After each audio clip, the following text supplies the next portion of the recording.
Hey guys, Skywalker, I am back to Dota after a very long break, and let's get into it. So I've been experimenting with a lot of weird playstyles on another account. I'm not smurfing. I'm not playing my usual stuff. I'm not playing carry. I'm just doing support, rat, initiator, tanking, like all the other stuff which I don't usually do. So I sort of reserved this account for my P1, P2 strats. And yeah, that's pretty much it. So recently, like I played one game after the new ranked system came out. I hadn't tried it, and I think 2 days ago I played it. Oh wait, it was yesterday. Sorry, 1 day ago. Yeah, New Year's Eve is crazy. So, sorry. So I tried this out with Anti-Mage, one of my favorite heroes, just because it suits my playstyle. Like a lot of mobility, a lot of farming potential, get big, get strong, and then just overpower them with your increased awesomeness, I guess. So yeah, on this I have like a 9.2. I don't know how these are calculated, but I think farming 9.29 and 9.73 on pushing is pretty decent. My support is bad because I hardly support, and my versatility is really bad because, as you can see, I just stick to a small hero pool to just be as good as I can with them. And I haven't played these heroes in a long time. I've just been experimenting with weird stuff, so I had to adjust to this playstyle. So this was a party ranked game, like the first of, what do you call it? Calibration? Yeah, this was the first calibrating game we were playing. As you can see, I don't have any medal or badge, whatever you call this, yet. So we just match random folk right now. I don't know how these leagues are distributed, but I think these guys were pretty good. So I believe Storm was higher than LC just by the virtue of the stars, I think. So right, let's get into it. So in this game, I was playing Anti-Mage. Um, their tanks were pretty good. Their axe was good. Their Zeus was fine, and our LC was off the charts. LC played pretty well. Your turn to ban. She sort of saved our asses in the early game, which meant we didn't need to. Prepare for She battle. sort of carried us in the early game because I had like absolutely no farm. Sorry, Your loyalty will be rewarded. I had absolutely no farm because you'll see why.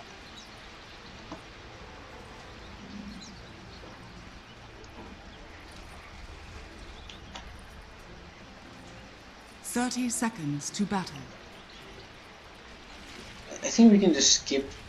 We lost the rune control, and yeah, let's just The skip battle begins. right to the laning phase. Let I think, me a tribute. and that should be good.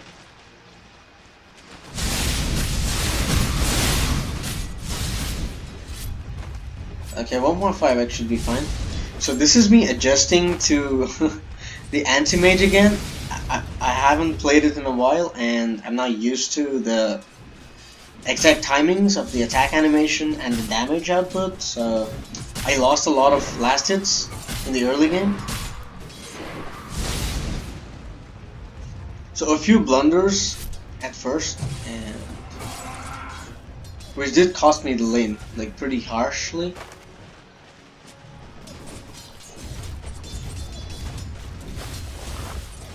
Axe and Zeus were being like completely annoying. I ran out of tangos at like the 4-minute mark, which is pathetic, even by like harassing standards.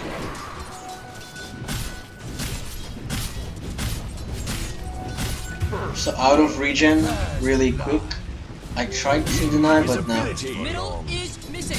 I'm just running scared. If you notice now, at this point, I'm pretty much scared to do almost anything in this game. Middle is missing. Let's just fast forward it. I'm gonna show you this on 4X because this is just, they're just murdering me. I'm down to the last tango at like 3 minutes 50, and there goes the last one before 4 minutes. Radiant's middle tower is under attack. At least I had enough regen to stay in lane. The reason I did not go for a salve was because they had pesky Zeus abilities and that stuff. Middle is missing. So this is again me just struggling with the mechanics of the entire thing. Let's just 4X this. Is under attack. Radiant's middle tower is under attack. Middle is missing. Radiant's middle tower is under attack.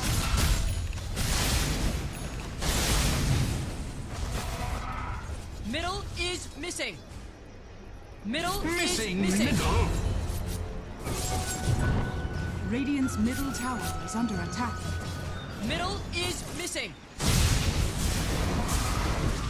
So now that I have my ring of health, Dire's top tower is under attack. I decide to farm the jungle again. I slowly go that route.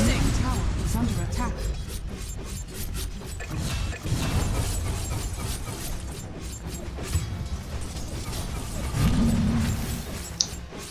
I'm back to I'm used to anti-mage by now, so you see me moving around, attacking a lot more frequently, abusing the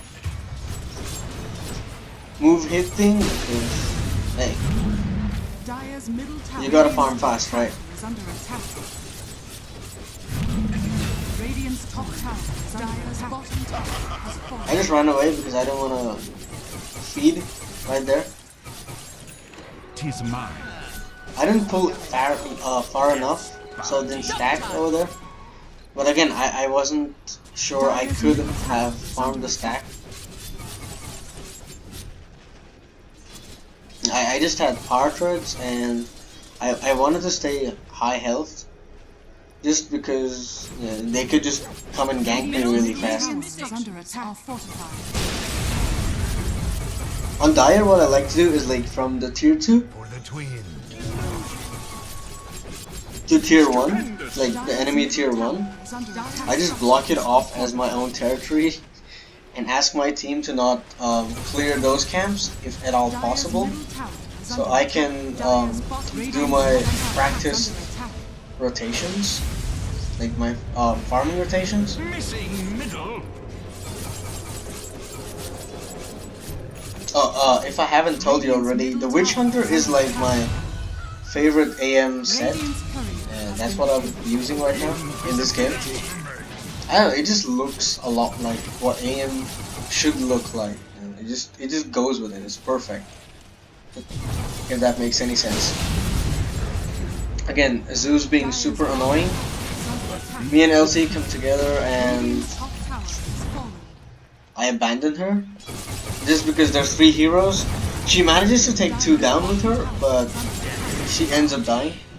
They were just a lot of heroes there. Those are both of us feeding, and oh, bigger picture, right? The greater good. That might have been the wrong play, to be honest, but at that time I was so terrified after my really abused early game. I didn't want to risk it. Radiant's middle tower has been denied. axe passes me, Invisibility. and I just blink away in time before he tethers me, and I kite axe a bit until they come. He didn't know I was not alone, and I abused the fact to like trap him into a duel. Like after like 22 minutes, I decide to switch lanes and pressure their bottom.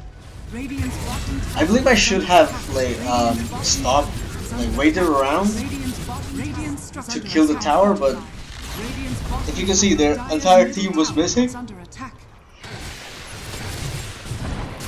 and I was a bit too scared to feed.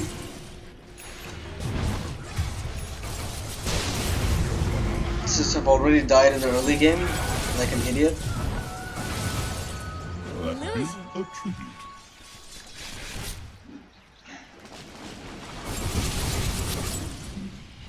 So I'm just farming their camps, rotating. I end up dying here. Sniper had a Shadow Blade and I was unaware, so that really caught me off guard. LC gets a beautiful tower. She applies pressure on their bottom. I defend top, push the lane out again.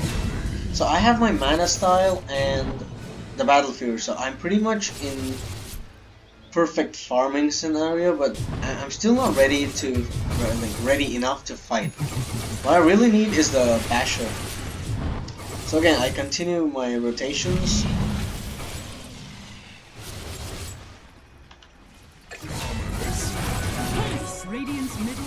I'm slowly gaining on the LC in net worth. She's getting beautiful kills, more damage to us. So now I'm finally in fighting shape. I have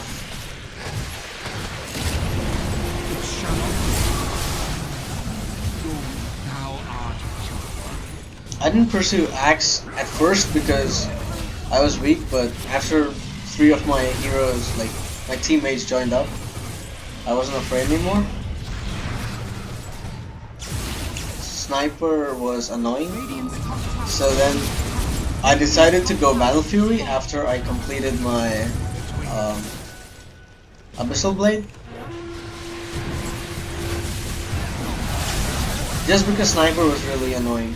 That's like the reason. I blinked away, leaving an illusion to burn their mana in the fight, and LC was almost dead anyway. So defended mid, again continuing the rotations. They were starting to get really nasty on our bases now, so I had to move around a lot.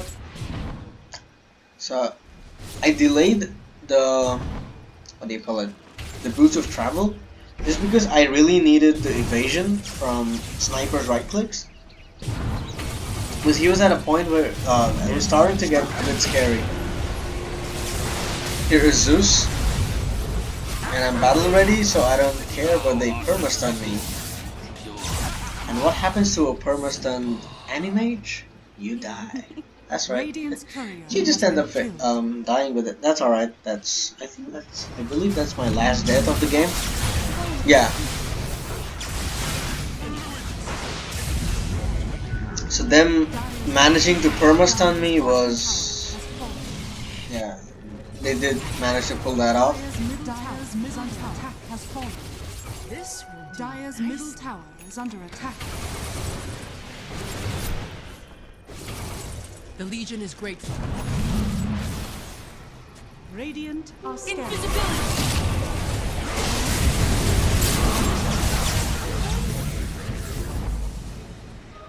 Again, weaving in and out of fights, fighting when I have to, and not otherwise. I'm not looking for fights, I'm just looking to keep the pressure up. At this point, I realize what's happening is we try to push, but are unsuccessful because somewhere they're pressuring our towers, and which is really annoying. So I decided to cut creeps. I blocked one of their camps. I wasn't farming it because I could have been cut out by the flying storm.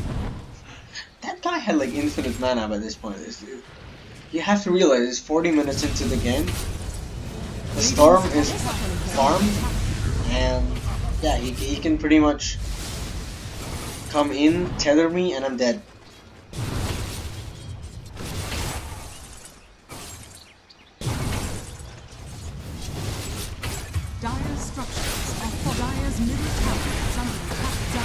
Sniper was being annoying, so I just ignored Bristleback and went for the racks, and we managed to defend, which was huge for our team right here.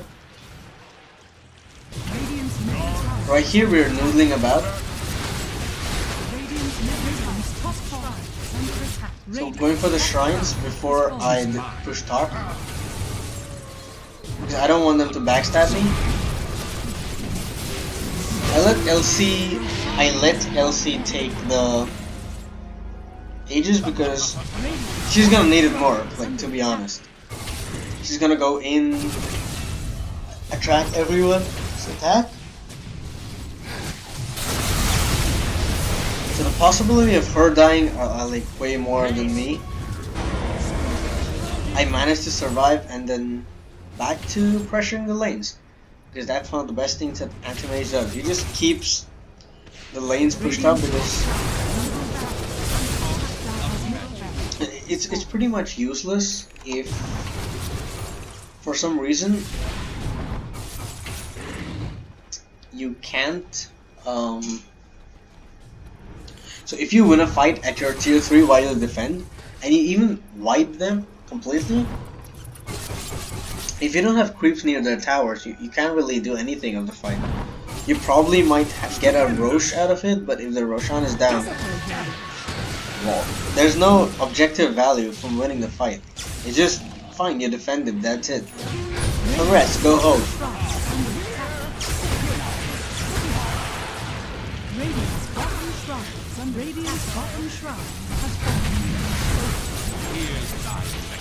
So again, snipers right clicks are scary, but we could backdoor through all this. I caught up to the creeps, and back to pushing we go. The Seeker was awesome and helped take this down. At this point we have mega creeps, and yeah, that's pretty much it, right? They have like 1 racks left open.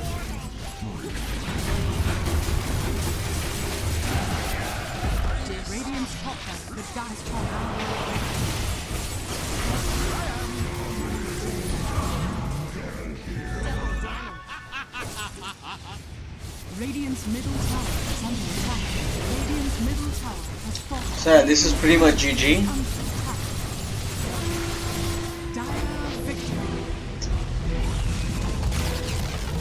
So yeah, LC really saved us from complete annihilation, which is a beautiful game. And if you look at the graphs, we were pretty much at par at first, and then we started to gain the advantage.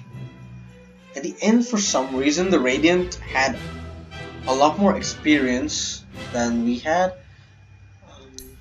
Let's check hero levels. What? I don't know. It's probably a talent or something. So yeah, essentially, LT had like 400 bonus damage. Axe had 58. Go figure. I think he won a duel after like her plus 40 damage talent.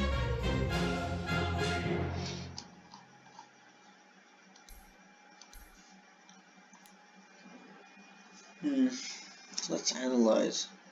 Oh, oops, whoops. Okay, so I think this is sorry. Wait, can I just see me? Yes, I can. So I think this was the point, like at 8 or 9 minutes, when I got used to Anti-Mage and his right-clicking and his attack animation. So do you see this gradual increase? So it sort of shot up from here, and then I got my Battle Fury, and then it shot up even more, and then we know what happened. It's farm, farm, farm. If you come near me, I kill you. That's pretty much how it works usually. Yeah, I was. Whoa, okay, I was more than their. Okay, a lot of net worth, but that's okay. And a pretty decent game. 843 GPM. I think this is my second highest GPM on Anti-Mage. XPM, I think, yeah. XPM, I've gone above 800 a lot, but I think 870 or something was my highest ever GPM on Anti-Mage. If only I had a better early game. Damn it.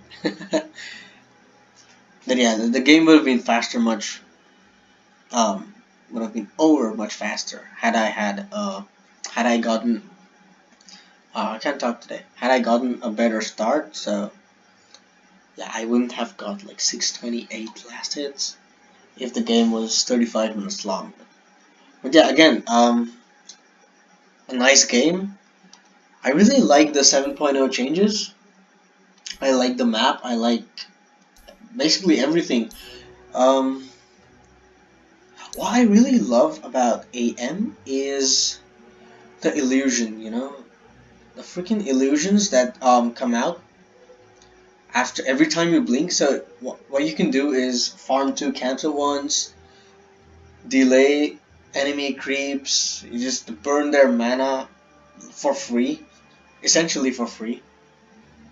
And AM illusions are tanky. That's why I went Scotty, just for raw stats. So my illusions could actually tank a bit and do whatever I want them to do, like at least a bit of what I intend them to do. If I just had like damage items or just utility, the illusion strat doesn't work as well. But again, coming back to this anti-mage is freaking amazing. Love this AM. Okay, so sorry guys, and sorry for the long video, but it was fun to play AM again. And we'll see you next time. Later.